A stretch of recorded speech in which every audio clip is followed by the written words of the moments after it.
কিন্তু তার জন্য সুপারিশ করতে রাজি নন। কত বড় অন্যায় করেছেন, কত বড় অপরাধটা তিনি করে ফেলেছেন। এবার তিনি সিজদায় পড়ে আবারও কান্না শুরু করেছেন, প্রভু গো, অন্যায় করেছি, নিজের উপর জুলুমটা পর্যন্ত করে নিয়েছি।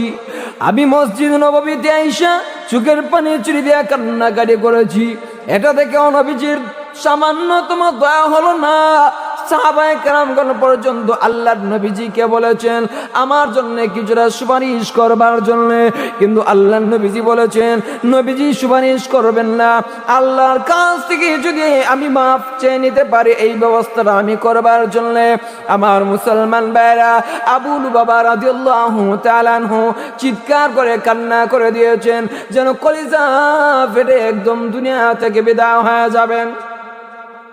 ভাইরা আমার, লক্ষ্য করে দেখুন, চিৎকার করে কান্নাকাটি করেন, সামান্যতম মাফের কোনো ব্যবস্থা হয় না, সামান্যতম মাফের কোনো ব্যবস্থা হয় না।